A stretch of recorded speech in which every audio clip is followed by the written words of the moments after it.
তো দর্শক বন্ধুগণ, আপনারা দেখছেন যে আমার কাছে একটা স্যামসাং সিআর টিভি এসেছে। তো সিআর টিভি দেখতে পাচ্ছেন স্যামসাং। তো সিআর টিভির প্রবলেমটি আপনারা দেখতেই পারতেছেন কীরকম প্রবলেম হয়েছে। তো চলুন আমরা এই প্রবলেমগুলো কীভাবে সলভ করি আর কীভাবে সলভ করতে হয় সে বিষয়ে আজকে আমি আপনাদেরকে বিস্তারিতভাবে দেখানোর চেষ্টা করতেছি। তো সবার আগে আমাদের ব্যাক কভার খুলে নিতে হবে। তো আমি ব্যাক কভার অলরেডি খুলে রেখেছি। তো সবার আগে আমাদের এই ভার্টিক্যাল সেকশন দেখতেই পাচ্ছেন, আমি দেখানোর চেষ্টা করি। তো আমার মাল্টিমিটারটি দেখা যাচ্ছে কিনা আমি সেটাকে চেষ্টা করব। মাল্টিমিটারটি এখানে রাখতে হাতে নিচ্ছি। তো দেখতে পাচ্ছেন আমাদের এই পিনে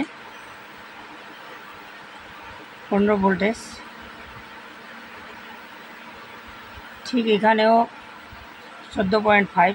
আমাদের এই পিনে কিন্তু ভোল্টেজ আসতেছে না, আর এই পিনে ভোল্টেজ না আসার কারণে আমাদের কিন্তু হাফ যে পর্দাটা আছে হাফ হয়ে গেছে।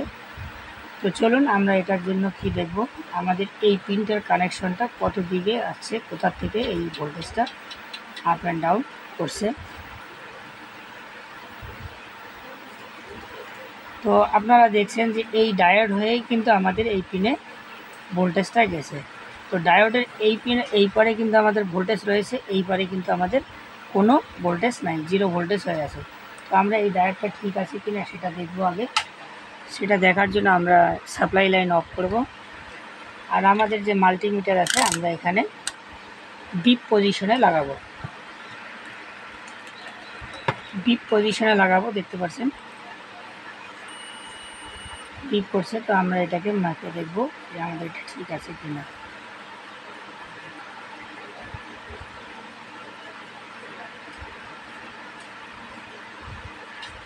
তো ডায়োড আমাদের কোনো ভ্যালুই দেখাচ্ছে না। আর ডায়োড মাপতে গেলে আপনাদেরকে সবার আগে দুই দিকেই যে আমাদের ক্যাথোড লাইন আছে সেই ক্যাথোড লাইন ঠিক রেখে মাপতে হবে। এবার তারপরে যদি কোনো ভ্যালু দেখায় তারপরে এইটাকে লাইনটাকে আমরা দুই দিকে এই ওয়্যারটাকে ঘুরিয়ে দেখব। দেখাচ্ছি আমি যে সবার আগে আমাদের ক্যাথোডটাকে এখানে দিয়েই দেখব, ঠিক রাইট পজিশনে দেখব। তারপরে যদি কোনো ভ্যালু দেখায় তারপরে কিন্তু আমরা উল্টো দিকে করেও আবার চেক করব। যদি দুই দিকে ভ্যালু দেখায় তাহলে বুঝতেই পারছেন যে আমাদের ডায়োডটি খারাপ আছে। তো আমরা ডায়োডটি আগে ডিসকানেক্ট করে নিই, তারপরে আমি দেখছি, আপনাদেরকে দেখানোর চেষ্টা করছি। তো দর্শক বন্ধুগণ, আপনারা দেখছেন যে আমরা ডায়োড যখন চেক করলাম, খুলে চেক করতে হয়, খুলে চেক করলাম। পুরোপুরি বোর্ডে থাকা অবস্থায় ভালোভাবে চেক হয় না। তো চেক করার পরে যখন আমরা দেখতেছি ডায়োড ঠিক আছে, তো ভোল্টেজ পাস হচ্ছে, আমাদের এখানে ঠিকই ভোল্টেজ যাচ্ছে, কিন্তু আমাদের এই পিন শর্ট হয়ে রয়েছে। যদি আমরা পিনের সঙ্গে টাচ করি জিরো ভোল্টেজ হয়ে যাচ্ছে। তো আমাদের করণীয় কী আছে, আমাদের এই ভার্টিক্যাল আইসি, এই যে ভার্টিক্যাল আইসি, এই ভার্টিক্যাল আইসি চেঞ্জ করতে হবে। ভার্টিক্যাল আইসির যে একটা সাইড আছে সেই সাইডটা আমাদের কাটা রয়েছে, অর্থাৎ খারাপ রয়েছে। তো দেখুন আমি ভার্টিক্যাল আইসিটাকে এখন খুলব।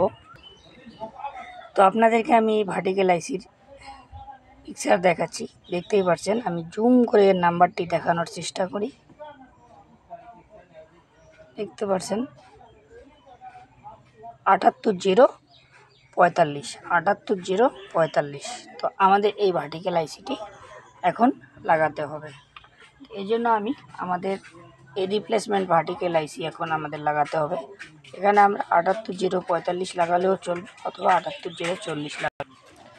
এর আগে আমরা বোর্ডটিকে আবারও একবার চালু করব, কিটটিকে চালু করব। চালু করার পর আমরা পুরো ভোল্টেজ মেপে দেখব আমাদের সঠিক ভোল্টেজ আছে কি না। তো চলুন বন্ধুগণ, এর জন্য আমাদেরকে এই জায়গাটা পরিষ্কার করতে হবে। আমরা আবারও অন করব। এখন কিন্তু আমাদের ডিসপ্লেতে একটা লম্বা দাগ চলে আসবে, তো যেটি আমি দেখানোর জন্য আপনাকে আমার ডিসপ্লের দিকে নিয়ে যাব, চেষ্টা করছি আমি ডিসপ্লে দেখানোর।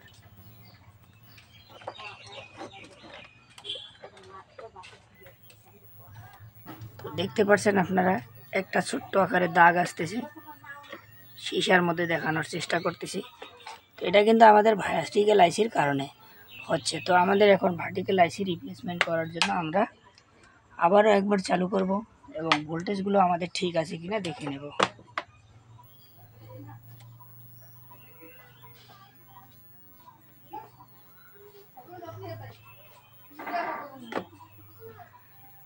তো আমাদের যেটা ইনপুট ভোল্টেজ সেটা কিন্তু ইন হচ্ছে। তো আমাদের ইনপুট ভোল্টেজ যখন ইন হচ্ছে তখন আমরা এটাকে একটা নতুন ভার্টিক্যাল আইসি লাগিয়ে দেখব।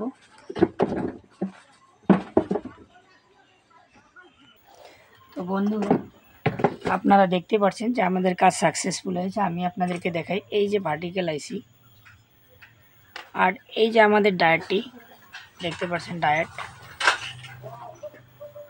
আর আমাদের 50 ভোল্ট 100 ওহমের যে ক্যাপাসিটার আছে, অর্থাৎ আমাদের ফল্টটা ছিল, আমি দেখাচ্ছি আপনারা ভোল্টেজটা দেখুন। এখন আমাদের ভোল্টেজ এখানে 15 ভোল্টেজ 15 ভোল্টেজ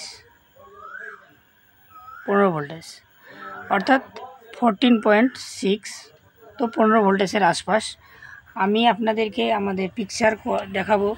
দেখতে পাচ্ছেন আমাদের পিকচার বড় হয়ে গেছে, দেখতে পাচ্ছেন আপনারা।